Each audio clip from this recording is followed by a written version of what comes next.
2026 ജനുവരി 28-ന് കൂടിയ മന്ത്രിസഭാ യോഗം 50 വയസ്സിനുമേൽ പ്രായമുള്ള അവിവാഹിതരായ സ്ത്രീകൾക്ക് നൽകുന്ന പെൻഷൻ, മഠങ്ങൾ, ഉപവിശാലകൾ, ആശ്രമങ്ങൾ, മതസ്ഥാപനങ്ങൾ എന്നിവിടങ്ങളിൽ താമസിക്കുന്ന കന്യാസ്ത്രീകൾ ഉൾപ്പെടെയുള്ള അർഹരായ സ്ത്രീകൾക്ക് ലഭ്യമാക്കുന്നതിനുള്ള തടസ്സങ്ങൾ നീക്കാനുള്ള തീരുമാനത്തെ കന്യാസ്ത്രീകൾക്ക് മാത്രമായി പെൻഷൻ അനുവദിച്ചുവെന്ന രീതിയിൽ വക്രീകരിച്ചു നടന്നുവരുന്ന പ്രചാരണത്തിലെ വാസ്തവം വ്യക്തമാക്കി സിറോ മലബാർ സഭ മീഡിയ കമ്മീഷൻ രംഗത്ത്. 50 വയസ്സിനുമേൽ പ്രായമുള്ള അവിവാഹിതരായ സ്ത്രീകൾക്ക് നൽകുന്ന പെൻഷന്റെ മാനദണ്ഡങ്ങളായി 31/3/2011 പുറപ്പെടുവിച്ച ഉത്തരവ് പ്രകാരം താഴെ പറയുന്ന ഘടകങ്ങൾ ഉൾപ്പെടുത്തിയിരുന്നു.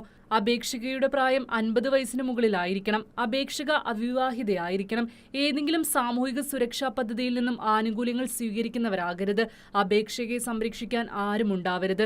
No person shall be eligible if he or she resorts to habitual begging. Caring സ്ഥാപനങ്ങളിൽ വസിക്കുന്നവർക്ക് ഈ പെൻഷന് അർഹതയില്ല. വാർഷിക വരുമാനം 1 ലക്ഷം രൂപയിൽ കൂടാൻ പാടില്ല. അപേക്ഷക വസിക്കുന്ന പ്രദേശത്തെ തദ്ദേശ സ്വയംഭരണ സ്ഥാപനങ്ങളിലാണ് അപേക്ഷ നൽകേണ്ടത്.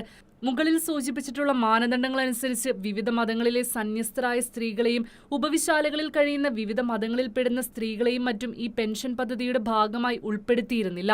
സന്യസ്ത ജീവിതം ഒരു സാമൂഹിക ജീവിതമാകിയാൽ പരിചരണത്തിന് ആരെങ്കിലും ഉണ്ടാകും. സന്യാസ ഭവനങ്ങൾ ഉപവിസ്ഥാപനങ്ങളാണ്. സാധാരണയായി സന്യാസ സമൂഹത്തിലെ ആരെങ്കിലുമൊക്കെ ഗവൺമെന്റ് ശമ്പളം കൈപ്പറ്റുന്നവരാണ് തുടങ്ങിയ കാരണങ്ങൾ പറഞ്ഞാണ് ഈ സ്കീമിൽ നിന്നും സന്യസ്തരെ ഇതുവരെ ഒഴിവാക്കിയിരുന്നത്. ഈ തടസ്സങ്ങൾ ഒഴിവാക്കാൻ സർക്കാർ തീരുമാനിച്ചു എന്നാണ് ഇപ്പോഴുള്ള റിപ്പോർട്ടുകൾ സൂചിപ്പിക്കുന്നത്. അത് സ്വാഗതാർഹമാണ്. തടസ്സങ്ങൾ നീക്കുന്ന പ്രായോഗിക നടപടികൾ സർക്കാർ പ്രഖ്യാപിക്കുമെന്ന് വിശ്വസിക്കുന്നതായി സിറോ മലബാർ സഭ മീഡിയ കമ്മീഷൻ വ്യക്തമാക്കി. സമർപ്പിത ജീവിതം നയിക്കുന്നുവെന്ന കാരണത്താൽ പൗരന്മാർക്ക് അർഹമായ പല ആനുകൂല്യങ്ങളും സന്യസ്തർക്ക് നിഷേധിക്കപ്പെട്ടിട്ടുണ്ട്. റേഷൻ കാർഡ് പോലും ഈ അടുത്ത കാലത്താണ് ലഭ്യമായി തുടങ്ങിയത്.